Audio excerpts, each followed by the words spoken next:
مجھے میری مجبوریوں نے مار ڈالا تھا۔ میں پیچھے بھی نہیں ہٹ سکتی تھی۔ مجھے میرے باپ کی ذمہ داری دی گئی تھی جو مجھے ہی پوری کرنی تھی۔ اگر میں ایسا نہ کر پاتی تو میری بہنیں اور میری ماں کا دل ٹوٹ جاتا، اور وہ آخری امید کی کرن بھی۔ جیسے تیسے مجھے مر کر بھی یہ نبھانا تھا جو میں نے ہر طرح کوشش کے باوجود نہیں کر پا رہی تھی۔ میرا سوچ سوچ کر برا حال تھا کہ اب یہ کیسے ہوگا۔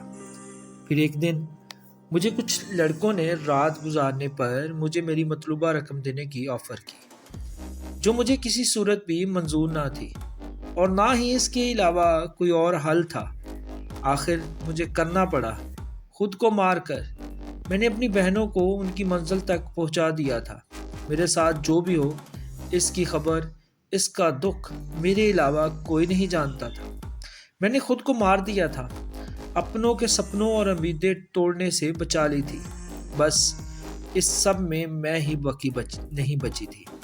اس طرح نوچا تھا ان لڑکوں نے کہ میں آج بھی وہ درد محسوس کرتی ہوں، اور میری نیندیں تک حرام ہو جاتی ہیں۔ لیکن مر کے بھی کیسے جیا جاتا ہے، یہ میں نے اس کے بعد جانا۔ اس ظالم دنیا میں رحم نام کی کوئی چیز نہیں ہے۔ آپ میری کہانی سن کر درد محسوس کریں گے۔ اس چھٹے لڑکے کی جب باری آئی تو اس کو دیکھ کر میری چیخیں نکل گئیں۔ میری ذمہ داریاں اور میرے گھر والوں کی خواہشات مجھے اس مقام تک لے آئی تھی۔ یہاں میں نے ایک ہی رات میں 5 لڑکوں کے ساتھ رات گزارنے کی حامی بھری تھی۔ عام حالات میں تو کسی لڑکی کے لیے ایسا سوچنا بھی ممکن نہیں تھا، لیکن میں جس مقام پر کھڑی تھی وہاں مجھے یہ فیصلہ کرنے میں زیادہ وقت نہیں لگا۔ وہ سب کے سب صحت مند اور تندرست نوجوان تھے، جن کی طاقت کے آگے میں کچھ بھی نہیں تھی۔ بستر تک آنے والے دونوں نوجوانوں نے ہی لمحوں میں مجھے قابو کر کے اپنی پوری طرح ہوس کا نشانہ بنا لیا۔ یہ پہلی دفعہ تھا جب میں کسی مرد کے لمس سے آشنا ہوئی تھی۔ دوسرے لڑکے کے نکلتے ہی تیسرا لڑکا بھی کمرے میں چلا آیا۔ میں نے ایک گہری سانس خارج کی۔ میں تھوڑا وقت چاہتی تھی، لیکن وہ کہنے لگا اتنا وقت نہیں ہے، باہر اس کے اور بھی دوست لائن میں بیٹھے ہوئے ہیں۔ اس کی بات سن کر میری آنکھوں سے آنسو نکل پڑے۔ وہ فوری ہی میرے پاس چلا آیا اور میرے آنسوؤں کو نظر انداز کرتا ہوا اپنی شدتیں مجھ پر بکھیرنے لگا۔ میرے وجود میں برداشت کی سکت ختم ہو رہی تھی۔ میں بار بار اسے خود سے دور کرنے کی کوشش کرتی، لیکن وہ اتنا ہی مجھ سے قریب ہو جاتا۔ ایسا لگ رہا تھا جیسے اس کھیل میں اسے مزہ آ رہا ہے۔ مجھے اور مجھ پر ظلم کرنے سے زیادہ جوش سے میرے قریب آتا، اس لیے اب میں اسے روکنے کی غلطی نہیں کر رہی تھی، اور خاموشی سے خود پر گزرنے والی اس قیامت کو برداشت کر رہی تھی۔ 1 گھنٹے تک وہ اپنی پیاس بجھاتا رہا، اور جاتے جاتے اس نے اپنے دانتوں کے نشان میری گردن پر چھوڑ دیے، اور کہنے لگا کہ اگر اسے دوبارہ موقع ملا تو وہ میرے ساتھ دوبارہ وقت ضرور گزارے گا۔ اس کے جانے کے بعد میں نے ایک نگاہ اپنے وجود پر ڈالی تو میں کانپ کر رہ گئی۔ جسم کا کوئی ایسا حصہ نہیں تھا جہاں نشان موجود نہ ہو۔ تیسرے نوجوان نے تو حد سے زیادہ مجھے زخمی کر دیا تھا۔ جگہ جگہ اس کے دانتوں کے نشان پوستہ تھے۔ مزید 2 لڑکوں نے بھی 1 گھنٹہ مجھے اسی طرح اپنی ہوس کا نشانہ بنا رکھا تھا۔ ان لوگوں نے مجھ پر ذرا بھی رحم نہیں کیا، اور آتا کیوں، انہوں نے تو ایک بڑی رقم کے بدلے میری 1 رات خریدی تھی۔ وہ تو اپنا حصہ وصول کر رہے تھے، اور یہ 1 رات میری زندگی کی سیاہ ترین رات بن گئی تھی۔ میرا حال ایسا تھا کہ مجھے کچھ ہوش نہیں رہا تھا۔ میں خود سے کروٹ بدلنے کے قابل بھی نہیں رہی تھی۔ آہستہ آہستہ تکلیف سے میری آنکھیں بند ہونے لگی تھی، اور جب یہ 5 لڑکوں نے مجھے بتایا کہ ان کا ایک چھٹا دوست بھی آ گیا ہے، مجھ میں اتنی ہمت بھی باقی نہیں بچی تھی کہ میں انہیں انکار کر پاتی یا مزاحمت کر سکتی۔ جیسے ہی چھٹا لڑکا کمرے میں داخل ہوا اور میرے بستر کے قریب آیا تو مجھے دیکھ کر اس کی چیخیں نکل گئی۔ وجہ جان کر آگ کے بھی رونگٹے کھڑے ہو جائیں گے۔ میرا نام ارم تھا، اور میری عمر صرف 18 سال تھی۔ میں نے گریجویشن کر رکھی تھی، لیکن آج کے دور میں گریجویشن کچھ بھی نہیں ہوتی۔ لوگ ماسٹرز کر کے بھی ڈگریاں ہاتھوں میں لیے سڑکوں کی دھول سمیٹ رہے ہیں۔ اس بات کا صحیح طریقے سے اندازہ مجھے اس وقت ہوا جب میں نوکری کی تلاش کے لیے نکلی۔ ہر کمپنی کے آگے نوجوانوں کی ایک بڑی سی لائن لگی ہوتی تھی جو اپنی باری کے منتظر ہوتے۔ ایسے میں مجھ جیسی لڑکی کو نوکری کہاں مل سکتی تھی جس کے پاس نہ تو تجربہ تھا اور نہ ہی کوئی بہت بڑی ڈگری۔ مگر نوکری ڈھونڈنا میری اولین ضرورت بن چکی تھی، کیونکہ ابا کے انتقال نے ہماری کمر توڑ دی تھی۔ ابا گھر میں کمانے والے واحد فرد تھے اور ہم 3 بہنیں بھائی گھر میں موجود تھے۔ میری بڑی بہن نے کوئی تعلیم حاصل نہیں کی تھی، اس لیے کمانے کی ذمہ داری اس کی بجائے میرے کندھوں پر آ گئی تھی، اور میں گھر سے باہر نکلی تو میرے ہوش ٹھکانے آ گئے۔ میں تو باہر کی دنیا کو بہت آسمان سمجھ رہی تھی، ایک نام مجھے سمجھ آیا کہ ابا کتنے جتن کر کے ہمارے لیے روٹی کماتے تھے۔ میں ہمیشہ ہی ابا سے اس بات پر ناراض رہتی تھی کہ وہ ہماری خواہشات پوری نہیں کرتے۔ میری ناراضگی پر ابا کا چہرہ ہمیشہ اتر جاتا تھا، بڑی محبت سے مجھے پکار کر کہتے، تو فکر نہ کر، ایک دن تیرے بھاگ بھی جاگ اٹھیں گے۔ لیکن مجھے وہ دن اپنی قسمت میں آتا نظر نہیں آیا۔ پھر ایک رات ابا نیند میں ہی خدا کو پیارے ہو گئے، اور جب ہم پر صبح یہ بات کھلی کہ ابا ہمارے درمیان نہیں رہے، تب ہمیں اس بات کا احساس ہوا کہ ابا ہمارے لیے کس قدر اہم تھے۔ جب تک وہ ہمارے سروں پر موجود تھے، کم سے کم دنیا کی بری نظر اور روٹی جیسی بنیادی ضرورت سے تو ہم محروم نہیں تھے۔ ابا کے انتقال کے کچھ دن بعد تک تو پاس پڑوس والوں نے اور خاندان والوں نے ہماری مدد کی، لیکن آہستہ آہستہ سبھی اپنی زندگیوں میں مصروف ہو گئے۔ آج کے دور میں کون کسی کا پیٹ پال سکتا ہے؟ مجبوراً مجھے ہی نوکری کی تلاش کے لیے گھر سے نکلنا پڑا، اور مجھے سمجھ آ گیا کہ عورت کے لیے باہر کی دنیا کس قدر مشکل ہے۔ کسی بھی کمپنی نے مجھے نوکری نہیں دی۔ ہر کمپنی کے باہر ہزاروں نوجوان پہلے سے ہی کھڑے ہوتے تھے۔ میں نے اسکولوں کا رخ کیا تو یہ دیکھ کر میری حالت مزید خراب ہو گئی کہ آدھے دن سے بھی زیادہ کام کرنے کے عوض صرف 6,000 روپیہ یا 5,000 روپیہ مل رہے تھے، جس میں گھر کے بل ہی ادا نہیں ہو سکتے تھے۔ اس میں بھی ہر اسکول والا مجھ سے میرا تجربہ پوچھتا اور میرا منہ خالی رہ جاتا۔ بہت ترش کرنے کے باوجود بھی کوئی نوکری نہ ملی، تو میری ایک دوست کے بھائی کے توسط سے مجھے فوڈ مال میں ویٹر کی نوکری مل گئی۔ یہ شہر کے علاقے میں بنا ہوا پیر صاحب ہاؤس تھا، یہاں ہر وقت ہی مردوں کا رش رہتا تھا۔ کالے رنگ کا چست پینٹ کوٹ میرے حوالے کر دیا گیا جس پر فوڈ مال کا نام لکھا ہوا تھا۔ مجھے اگلے دن سے ہی نوکری پر بلایا گیا۔ اس نوکری کے بڑے عجیب سے تقاضے تھے جو مجھے پورے کرنے تھے۔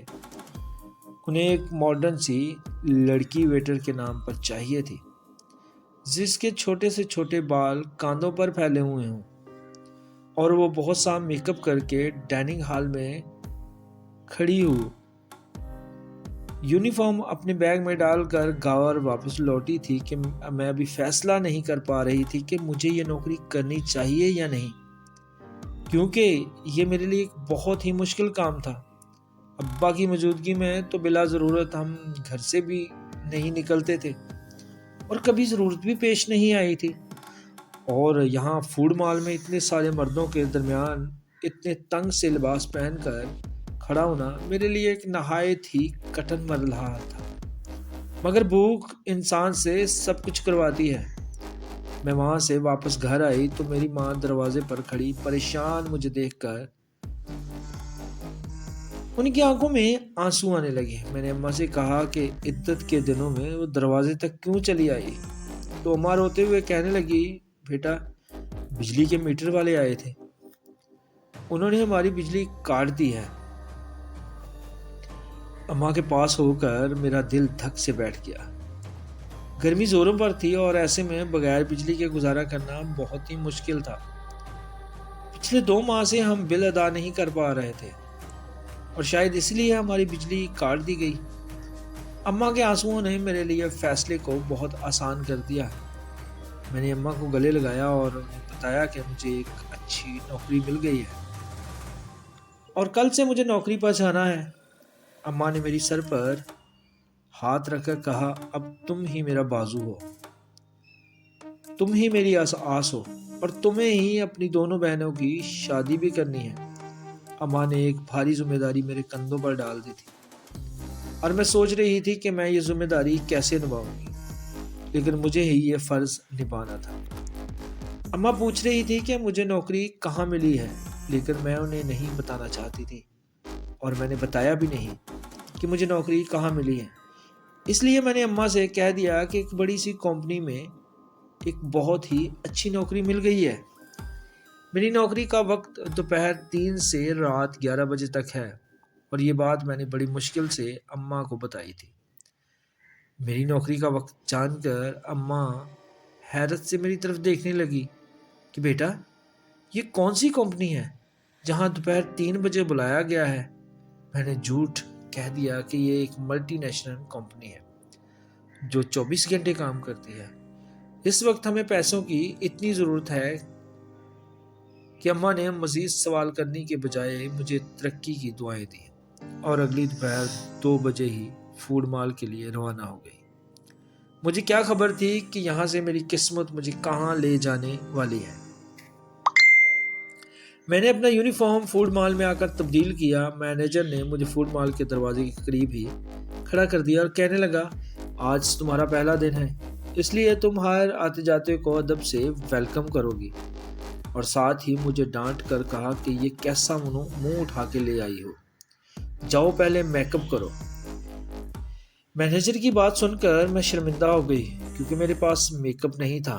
وہاں موجود میری دوسری لڑکی سے اپنا میک اپ کروایا۔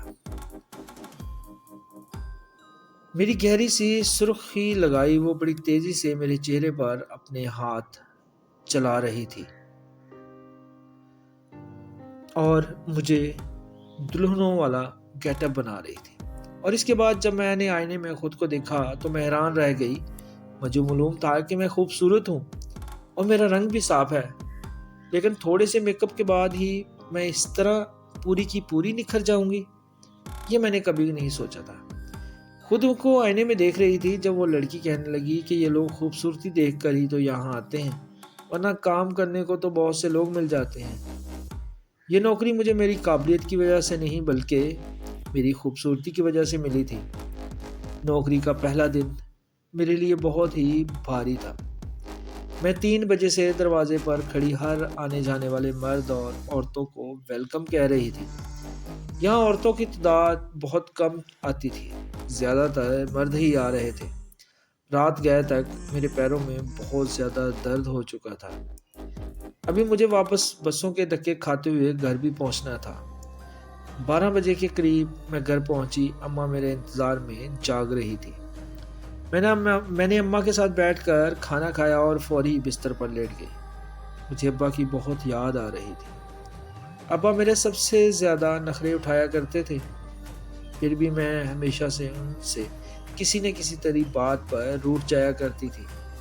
پیروں کی تکلیف سے تڑپتے تڑپتے کب مجھے نیند آ گئی پتہ ہی نہیں چلا۔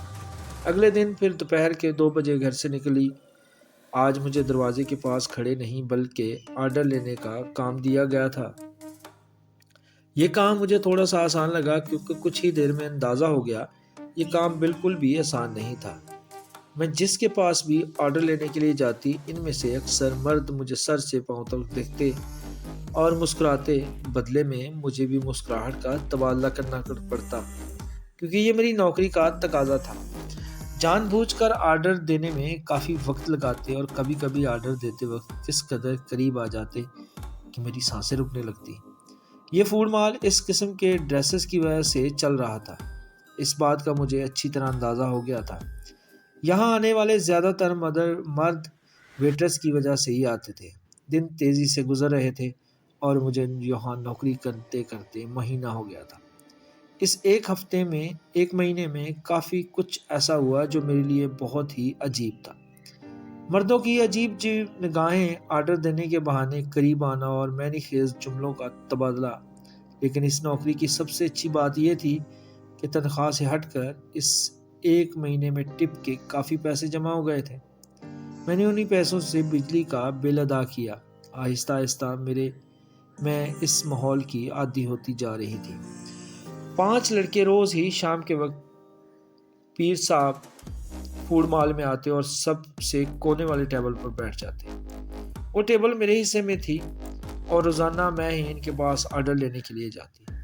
وہ پانچوں ہی 24-25 سال کے نوجوان تھے۔ آج بھی میں ان کے پاس آرڈر لینے کے لیے گئی تو ان میں سے ایک پوچھنے لگا، تم یہاں بہت مجبوری میں نوکری کرتی ہو نا؟ میں نے ہاں کہہ دیا۔ اس نے فوری اپنا کارڈ نکال کر میرے آگے رکھتے ہوئے کہنے لگا، تم بہت ہی شریف لڑکی لگتی ہو۔ اگر کبھی کسی مدد کی ضرورت پڑے تو یاد رکھنا، بنا سوچے سمجھے ہی مجھے کال کرنا۔ میں نے وہ کارڈ اٹھا کر اپنی کوٹ کی جیب میں رکھ لیا تو وہ مسکرا اٹھا۔ اس کے بعد یہ سلسلہ چھیڑ چھاڑ پر آ گیا۔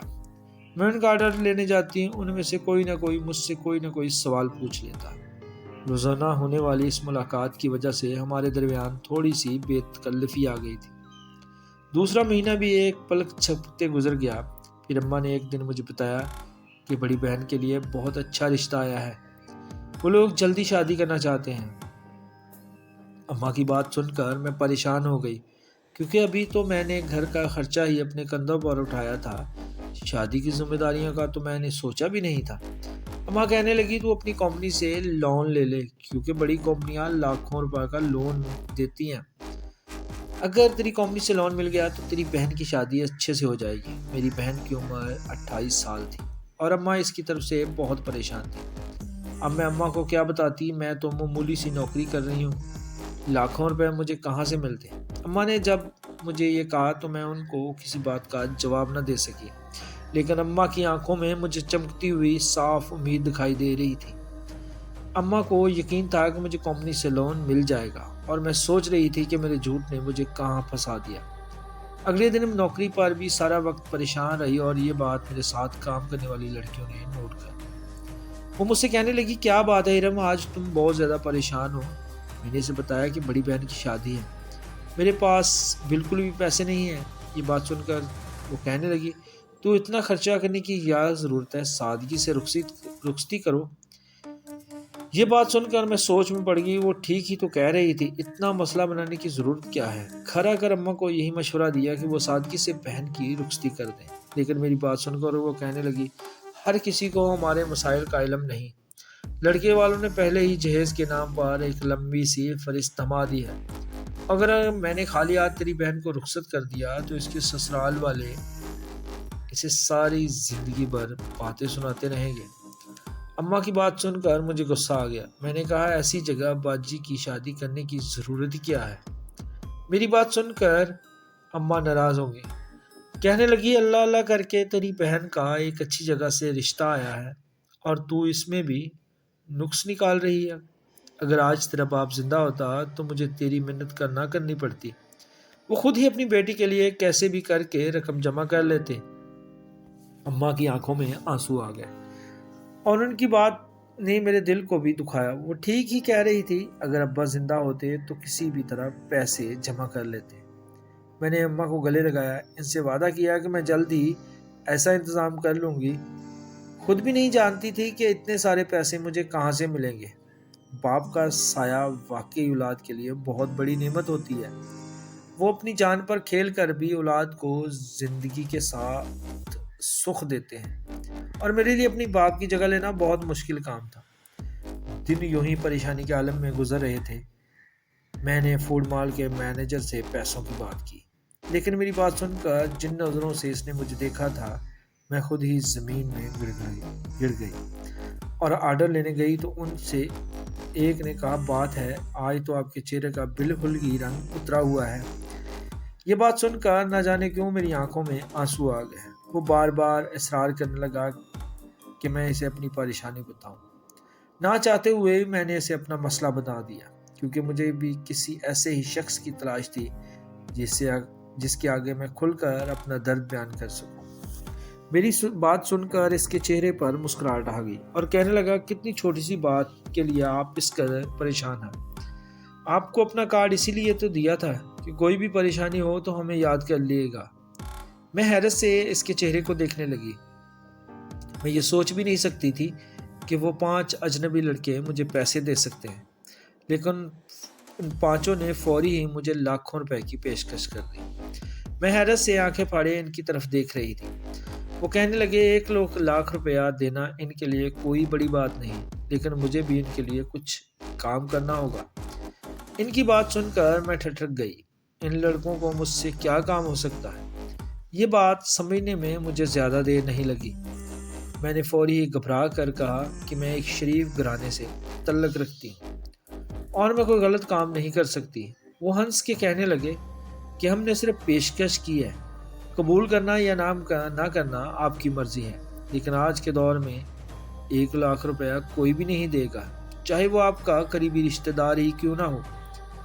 تو ان کی بات بالکل ٹھیک لگی مجھے، لیکن میں اپنی عزت گروی رکھ کر لاکھوں روپے حاصل نہیں کرنا چاہتی تھی، اس لیے میں نے صاف انکار کر دیا۔ میں حالات سے پوری طرح تھک چکی تھی۔ ایسے ہی تھکی ہاری جب گھر لوٹ کر آئی تو میری اماں اور بہنیں میری منتظر تھیں۔ اماں نے بتایا کہ باجی کے سسرال والے 1 مہینے بعد میں شادی کریں گے اور ساتھ ساتھ چھوٹی کو بھی اپنے چھوٹے بیٹے کے لیے لینا چاہتے ہیں۔ اس طرح ایک خرچے میں 2 شادیاں ہو جائیں گی۔ چھوٹی کے رشتے کا سن کر جہاں مجھے خوشی ہوئی، وہاں 1 مہینے کا سن کر میری جان نکل گئی۔ پیسوں کا کوئی انتظام نہیں ہو سکا تھا اور اماں مجھ سے امیدیں باندھے بیٹھی تھی۔ میں نے ایک نظر اپنی باجی کے حسین چہرے پر ڈالی۔ یہاں بہت عرصے کے بعد مجھے خوشی کی ایک رمق نظر آ رہی تھی۔ میری باجی سسرال والوں سے ملی تھی۔ وہ لوگ واقعی بہت اچھے تھے، لیکن آج کے دور میں سادگی اور بغیر جہیز کے دلہن رخصت کرواتے ہیں، وہ بھی اس معاشرے کے افراد تھے۔ اپنی بہنوں کی خوشی کو ہمیشہ قائم دیکھنا چاہتی تھی۔ میں نے اماں سے کہا آپ شادی کی تاریخ پکی کر دیں، میں پیسوں کا انتظام کر لوں گی۔ میری بات سن کر گھر میں خوشی کی لہر دوڑ گئی، مگر وہ لوگ اس بات سے بے خبر تھے کہ یہ خوشی میری ذات کی بربادی کے بدلے انہیں حاصل ہونے والی ہے۔ اگلے دن میں نے ان 5 لڑکوں سے حامی بھر لی۔ وہ مسکرا کر کہنے لگے ہم جانتے تھے آپ ضرور مان جائیں گے۔ ان 5 نے ایک رات کے لیے مجھے اپنے ساتھ لے جانے کی بات کی تھی۔ میں نے اماں کو بتایا کہ سال کے اختتام کی وجہ سے کمپنی میں کام بہت زیادہ ہے، مجھے ایک رات کمپنی میں ہی گزارنی ہوگی۔ کمپنی نے میرا لون منظور کر لیا ہے، اس لیے میں ان کی بات ماننے پر مجبور ہوں۔ لون پاس ہونے کی بات سن کر اماں اس قدر خوش ہو گئی کہ انہوں نے مجھ سے رات رکنے کی اجازت بھی دے دی اور میں فوڈ مال سے چھٹی لینے کے بعد ان 5 لڑکوں کے ساتھ چلی گئی۔ ان 5 نے مجھے اپنی درندگی کا نشانہ بنا ڈالا اور جب 6واں لڑکا اندر آیا تو مجھے دیکھ کر اس کی چیخیں نکل گئی، کیونکہ پورا بستر خون میں بھرا ہوا تھا اور میں اپنی زندگی کی شاید آخری سانس لے رہی تھی۔ اس نے فوری ہی مجھے اپنے بازوؤں میں اٹھایا اور گاڑی میں ڈال کر چھوٹے سے ہاسپٹل میں لے آیا۔ یہاں شاید اس کا کوئی جاننے والا ڈاکٹر تھا۔ کئی گھنٹے ICU میں رہنے کے بعد میری حالت کچھ بہتر ہوئی، لیکن میرا زخم وجود میری بربادی کی گواہی دے رہا تھا۔ وہ لڑکا ان 5 کا دوست ہی تھا، لیکن اس کے اندر انسانیت ابھی باقی تھی۔ اسے مجھ پر رحم آ گیا، ورنہ شاید میں اس بستر پر ہی دم توڑ جاتی۔ میں نے اماں کو فون کر کے بتا دیا کہ میری کمپنی سے چھٹی نہیں ہوئی۔ میری حالت پر رحم کرنے والے نے مجھ پر مہربانی کر کے مجھ پر احسان کیا، جس نے مجھے زندگی بخشی تھی۔ اسے دیکھ کر معلوم ہوا تھا کہ اس دنیا میں ابھی بھی کہیں کہیں انسانیت باقی تھی۔ اس بات پر میں شکر گزار تھی کہ مجھے ابھی اور بھی ذمہ داریاں سنبھالنی تھی۔ میں اس شخص سے آنکھیں بھی نہیں ملا پا رہی تھی۔ خدا کبھی کسی کو اتنا مجبور نہ کرے کہ ایسی قیامت سے گزرنا پڑے۔ ایک اور احسان کیا گیا مجھ پر اس شخص کی طرف سے، اس کے پلازے میں باعزت نوکری مل گئی، جیسے ہی سے اسمبلی وہاں جا سکتی ہوں۔ اس احسان کا بدلہ بھی اللہ ہی سے دے سکتا ہے۔ میں نے اللہ کا شکر ادا کیا اور خود کو سنبھالے گھر کی طرف روانہ ہو گئی۔ ناظرین، یہ ایک سچی کہانی تھی جو میں نے آپ کو سنائی ہے۔ اور میں نے کہاں سے لیا یہ میرا اپنا سورس تھا، کچھ لوگوں سے میں نے سنا تھا۔ تو انشاءاللہ مزید اس طرح کی کہانیاں میں آپ کو پیش کرتا رہوں گا۔ اگر کہانی اچھی لگے تو چینل کو سبسکرائب کریں، ویڈیو کو لائک کریں اور بیل آئیکن کو پریس کریں تاکہ ہر نئی آنے والی کہانی کا نوٹیفیکیشن آپ کو بر وقت ملتا رہے۔